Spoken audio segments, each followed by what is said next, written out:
So hello everyone, RUHS में आपका बहुत बहुत स्वागत है।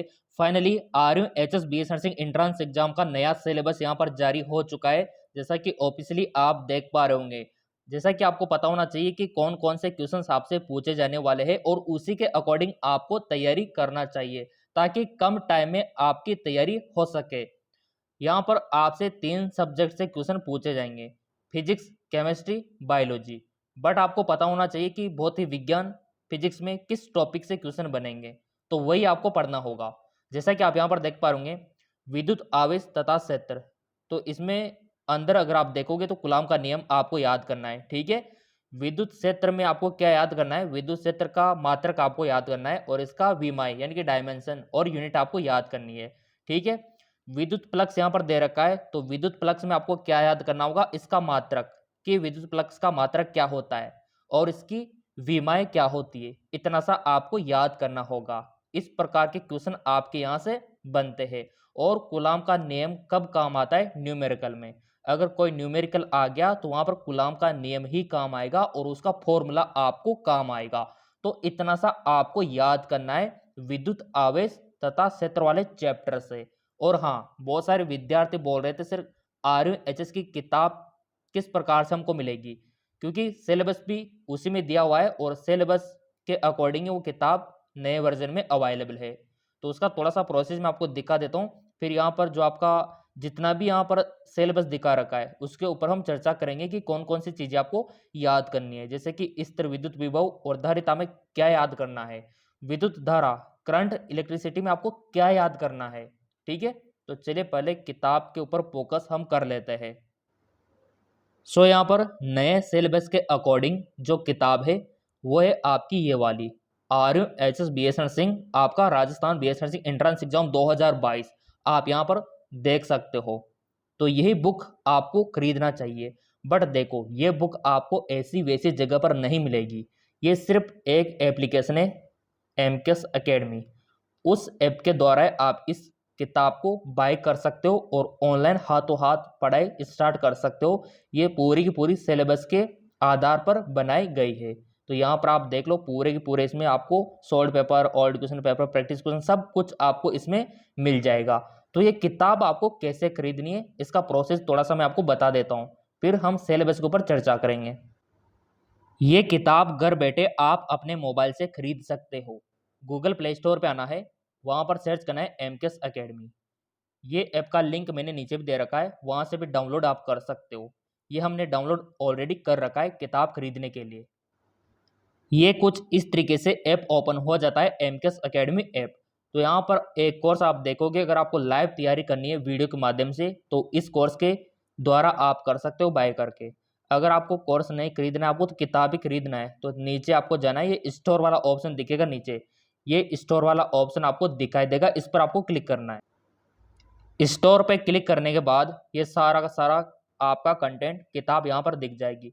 ये मध्य प्रदेश वालों के लिए, ये पैरामेडिकल वालों के लिए, और ये तीसरे नंबर पर RUHS के लिए स्पेशल, ठीक है। RUHS BS nursing entrance exam किताब, ठीक है। यहाँ से क्लिक करके आप बाय कर सकते हो इस किताब को। यहीं पर आपको ये मिल जाएगी और यहीं से आप ऑनलाइन खरीद के तैयारी शुरू कर सकते हो। सिलेबस के आधार पर बनी हुई है पूरी की पूरी। अगर आपको किसी भी प्रकार की समस्या आती है किताब खरीदने में, कोर्स खरीदने में, तो ये हमारी कोचिंग सेंटर के यहाँ पर व्हाट्सअप नंबर है, इन पर आप हमें बता सकते हो। तो हम आपकी हेल्प करेंगे किताब को खरीदने में, कोई भी समस्या का समाधान करने में। इन व्हाट्सअप नंबर को आप चाहे तो नोट डाउन भी कर सकते हो और हमारी ऑनलाइन कोचिंग से आप संपर्क भी कर सकते हो व्हाट्सअप के जरिए। ओके, तो आपको तैयारी की चिंता तो बिल्कुल भी नहीं करनी है। किताब मैंने आपको सजेस्ट कर दी है, रिकमेंड कर दी है। अब यहाँ पर इंग्लिश वाले इंग्लिश में भी देख लो। इलेक्ट्रिक चार्ज हो गया, आपका यहाँ पर जो कूलॉम लॉ हो गया, ठीक है। इसके अलावा आपका गाउस का लॉ हो गया, इलेक्ट्रिकल फील्ड हो गया, इलेक्ट्रिक फ्लक्स हो गया, सेम वही बात है, ठीक है। अब आता है चैप्टर नंबर 2। इसमें आपको धारिता, इसमें एक कैपेसिटर आपको देखने को मिलेगा और यहाँ पर सबसे इंपॉर्टेंट होता है आपका संधारित्र, यानी कि आपका जो कैपेसिटर होता है उसका धारिता और इसका प्रतिरोध वगैरह निकालना आना आपको चाहिए। और यहाँ पर विद्युत द्विध्रुव का मात्रक आपको पता होना चाहिए, इसका डायमेंशन आपको पता होना चाहिए। मैं यही कहूँगा, जितने भी यहाँ पर आप देख पा रहे हैं इन सभी के आपको मात्रक तो पता होना ही चाहिए। यूनिट्स आपसे पूछी जाएगी और डायमेंशन आपको निकालना आना चाहिए। इतना सा अगर है तो कोई दिक्कत वाली बात नहीं है। अब यहाँ पर देखो कैपेसिटर का संयोजन, एक होता है श्रेणी क्रम, एक होता है समांतर क्रम, पढ़ा होगा आपने कैपेसिटर का, ठीक है। एक तो यहाँ कैपेसिटर और अगले चैप्टर में आएगा प्रतिरोधों का, तो दोनों चैप्टर इंपॉर्टेंट है आपके लिए। विद्युत धारा में देखो सिंपल सी बात है, ओम का नियम आपको पता होना चाहिए, ठीक है। और यहाँ पर इनका फॉर्मूला आपको याद कर लेना है, फॉर्मूला पता है ना ओम के नियम का। इसी प्रकार ये जो विद्युत वाहक बल है, जितने भी फॉर्मूले आपके बनते हैं नोट डाउन करते चले जाओ सभी फॉर्मूलों को, ताकि एग्जाम के टाइम पे आप पढ़कर आराम से चले जाओ, तो आपका टाइम बचेगा। तो विद्युत धारा में क्या पढ़ना है आपको, यहाँ पर आपको पढ़ना होगा प्रतिरोध, सबसे इंपॉर्टेंट प्रतिरोध ही रहने वाला है यहाँ पर। रेजिस्टेंस श्रेणी क्रम में और समांतर क्रम में, और इसको वाइट स्टोन सेट को देख लेना। और इसके अलावा अगला चैप्टर है गतिमान आवेश और चुंबक तत्व, तो पूरा का पूरा चैप्टर इंपॉर्टेंट रहने वाला है। तो चुंबकीय बल रेखाओं के बारे में पढ़ लेना आप। विद्युत धारा अवयव के कारण बायो सावर्ट का नियम, ये नियम तो जितने भी दे रखे आपके भौतिक विज्ञान में पूरा आपको पढ़ना होगा। और क्वेश्चन कहाँ से बनेगा आपका, टोरॉइड, टोरॉइड से भी बनेगा, ठीक है। और आपका वलागुण हो गया, चुंबकीय द्विध्रुव हो गया, इनके मात्रक और विमाएं तो याद ही कर लेना आप। अगला चैप्टर यहाँ पर निकल के आता है चुंबक तत्व एवं द्रव्य, तो बहुत ही छोटा यहाँ पर दे रखा है कि क्षण चुंबक के बारे में, यहाँ पर गाउस का नियम आपको याद करना है, ठीक है। और पदार्थों के चुंबकीय गुण, इतना सा आपको याद करना है। अस्थायी चुंबक और विद्युत चुंबक, इतना सा आपको याद करना है चैप्टर नंबर 5 में। चैप्टर नंबर 6 में आपको क्या करना है, फेराडे के, हेनरी के जो नियम है उनका प्रयोग, लेंज का नियम याद कर लेना, ऊर्जा संरक्षण का नियम आपको याद कर लेना है। और यहाँ पर प्रत्यावर्ती धारा जनरेटर के बारे में तो आपको पता है, सही 10वीं में आपने पढ़ रखा है। प्रत्यावर्ती धारा यानी कि अल्टरनेटिंग करंट, तो इसमें आपको LRC सर्किट के बारे में पढ़ना होगा, ट्रांसफर के बारे में पढ़ना होगा, ये कैसे काम करता है, क्या यूज होता है, ठीक है। क्योंकि अगर थ्योरेटिकल क्वेश्चन आ जाए तो आप कर दोगे अगर ये पढ़ रखा होगा तो। और मैं यही कहूँगा कि एग्जाम में सबसे पहले थ्योरी के क्वेश्चन आपको करने हैं, थ्योरी को पकड़ना है सबसे पहले, न्यूमेरिकल को मत पकड़ना, न्यूमेरिकल को सबके बाद में करेंगे हम। विद्युत चुम्बकीय तरंगे, तो इसमें आपको सिंपल है बस, 8वां चैप्टर में तो क्या है, विद्युत चुम्बकीय तरंगे में आपसे चुम्बकीय स्पेक्ट्रम के बारे में पूछा जा सकता है।